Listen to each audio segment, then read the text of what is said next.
Hello, this is Stitches and Slapdashery. Slowvember, day 3. Now we're going to be continuing the craft we started yesterday, which is the air dry clay mushrooms and the bonus painted rock. I thought that when they dried they would feel really light, but they actually feel heavier now. Strange. They feel very sturdy, and I think they're dry enough to paint now.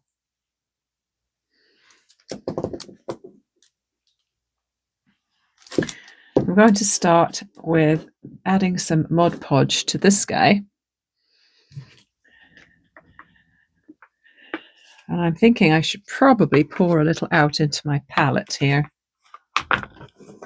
Maybe I should put it on this side, seeing as I'm right-handed. That would make more sense, wouldn't it? Now let me see, what brush do I want to use? These I consider my good brushes. I wonder if it washes out. It probably washes out quite well. Let's hope so. Okay, this is probably a cheaper version. Oh, it's Faber-Castell. It's a good make, but I think I've had this one since the kids were small, and I'm not too worried about it. So let me see. Yeah, let's put a little bit in here.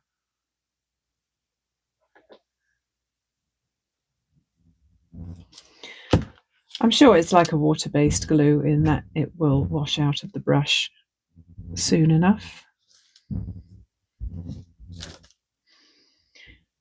And presumably it does dry clear.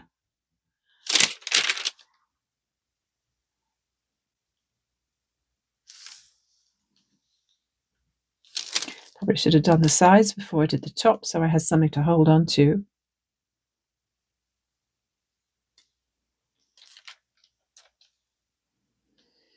I'm going to have to roll my sleeves up. This is a nice crocheted sweater that I made, and I don't want to get paint and glue on it.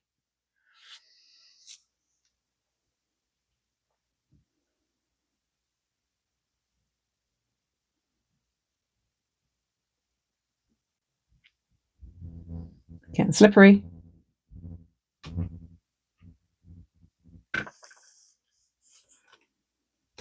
Ah! Okay, that was not supposed to happen. Dropped it on its lid. Let's just smooth out that glue again, or Mod Podge again.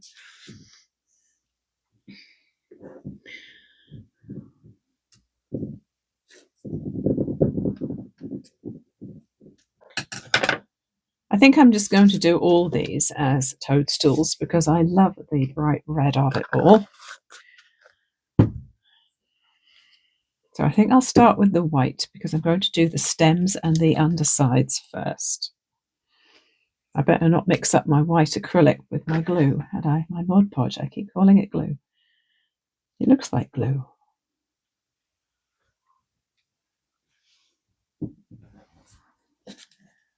For these ones on sticks, it occurs to me the ones on sticks are going to be far easier to dry in the jar than the ones that are going to sit on the table.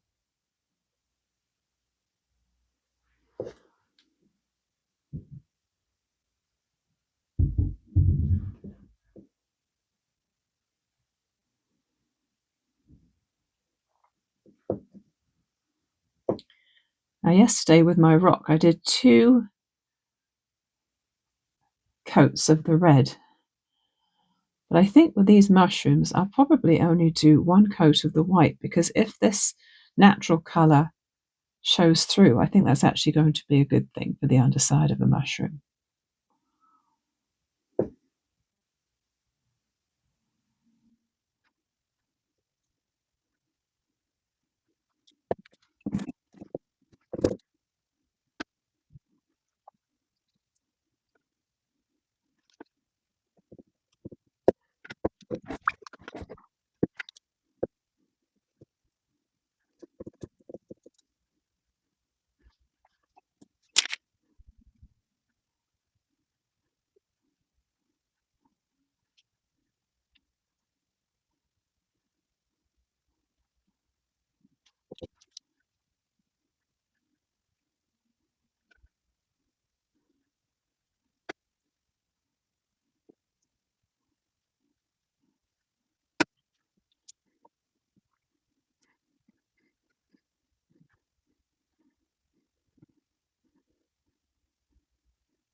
I sped up the drying process of the red a little bit because I want to put my white dots on my mushrooms now. And I think it'll be okay to put that on. It's probably not 100% dry, but I think it's safe enough to do it now. And then I'll blast it with a hairdryer again, and hopefully I can get the Mod Podge done fairly quickly as well.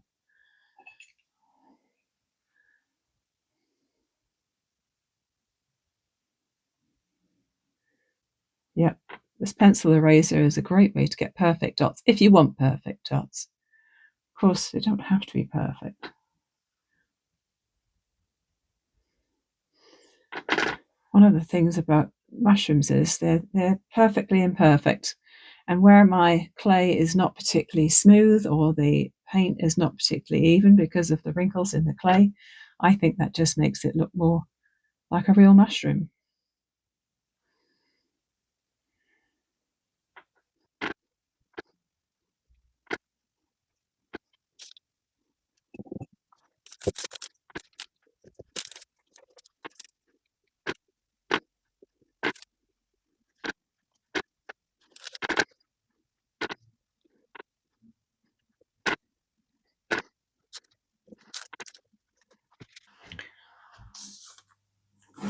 See how my rock is drying.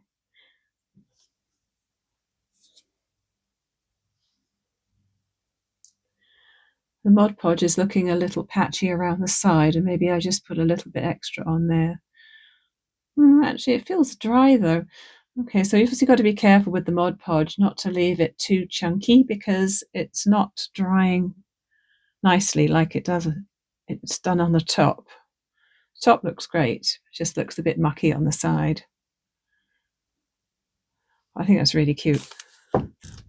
So while these guys completely dry so that I can put the Mod Podge on, I'm going to let them dry on their own because the white is quite thick in the center there where the blob of paint is. I'm not going to Mod Podge the stems because if they stay more matte, I'm happy with that. I just want to gloss the top where the red is. And I'm going to leave that sit for a little while. Seeing as this is yesterday's activity, and I haven't yet pulled a card for today, I am going to pull a card for today too. It's a Sunday.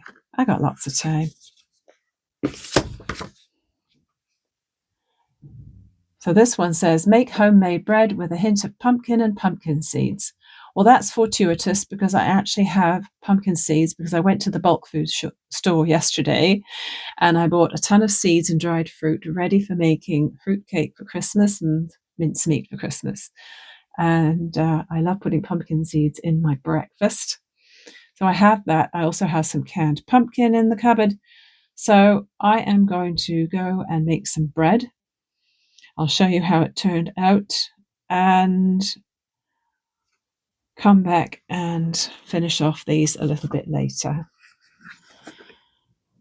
I'm making the pumpkin bread. So this is the dry ingredients. It's whole wheat flour, 8 cups for 2 loaves, and 2 tablespoons of yeast. I'm using this yeast, active dry yeast,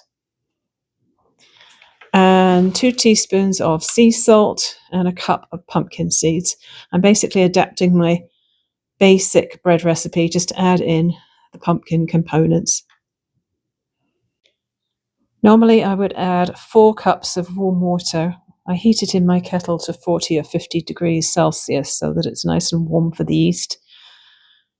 But because I'm adding a cup of canned pumpkin, not pumpkin pie filling, just basic plain canned pumpkin, I put 3 cups of warm water, 1 cup of pumpkin, and a quarter cup of maple syrup. So once I had done the 3 cups of water, 1 cup of pumpkin, and quarter cup of maple syrup, I stirred it around and figured it was too dry. So I added another cup of water, but now it's a bit sticky. So I would say probably 3.5 cups of water would have been perfect. Now I'm going to put it in a clean bowl and put it in a warm place with a damp tea towel on top, probably for an hour. My dough was in the oven on the proof setting which I think is just the same as turning on the oven light for 40 minutes. And it looks gorgeous. It's shot up. It's almost trying to climb out of the bowl. I have 2 large loaf pans lined with parchment over here. I'm going to divide it into 2, give it another little knead, and pop it back in to proof for a bit longer. Here they are, looking delicious, and I'm probably going to put them back in to prove for about 30 minutes this time. When I was out and about yesterday, I found Yorkshire tea, biscuit brew, and caramelized biscuit brew. I had one of the biscuit brews yesterday, and it was quite nice, a little malty, but very, very mild. This is the caramelized biscuit brew, and if you haven't tried it, I definitely recommend it. It's reminiscent of gingerbread. It's so delicious. And I even put a little bit of maple syrup in, even though I don't normally add sweetener to my tea. Oh, it's so good. So good. And you know what they say? If you have a cup of tea or any sort of drink and a pot of painting water on the same table, you're going to end up putting your paintbrush into your tea. So I'll try not to do that. I think my mushrooms are dry enough now. That one. Mm-hmm. Yeah, I think it's dry enough. Now, I know I said earlier about not glazing or sealing the white, but I think I will, because if there's any chance that they will get a splash of water on them on the kitchen windowsill or anything, or in a plant pot, actually, that's a good point, Nicola. In a plant pot, they may well get a splash of water on them when I'm watering the plant. And so I feel like I should probably make sure they are water repellent, at least, if not waterproof. Let's get our Mod Podge ready.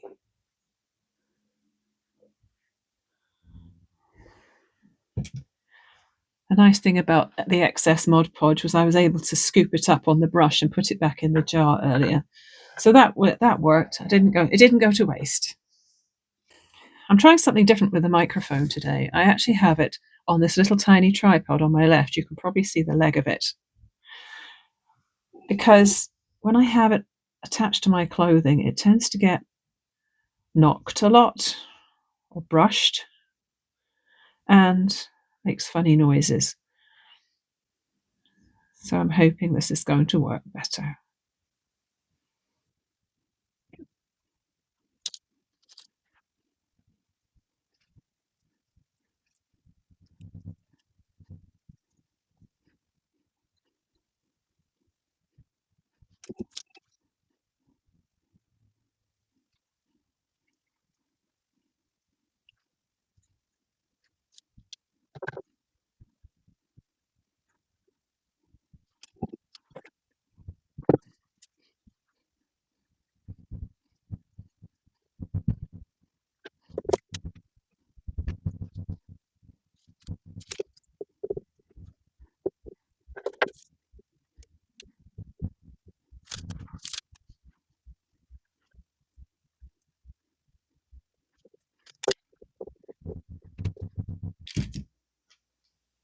So having 2 activities that require resting time, like paint drying or bread rising, they dovetail perfectly together.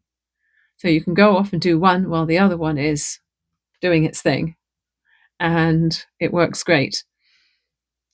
So I need to let this Mod Podge dry, and I also still need to bake my bread at this point. So I'm going to pop back upstairs and wait for the second rising to be done so I can bake my bread. I do them at 375 degrees Fahrenheit, which I think is about 180 Celsius, something like that, for 35 minutes.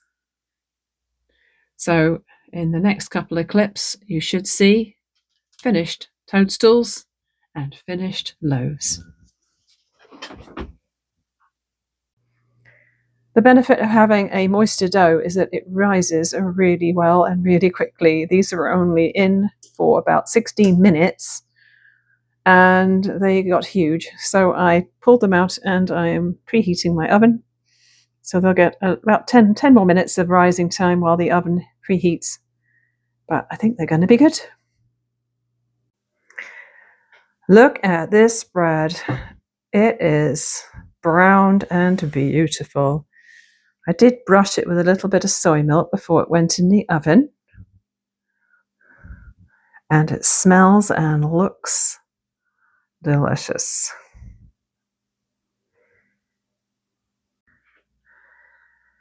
Here are my 2 toadstools on sticks in one of my Tradescantia plants in the corner of my dining room. And I'm going to put these on my kitchen windowsill, but it's so bright and sunny right now that if I put them on the windowsill and try and show you them, you'll be blinded by the glare.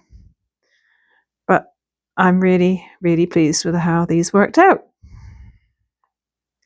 I see more clay and play with Mod Podge in my future. So that's day 3. I'm standing out on my deck. It's absolutely gorgeous out here. It's sunny and windy, and it's definitely time for Mr. Stitches and I to head out for a walk. So thanks for being with me today, and I'll see you tomorrow.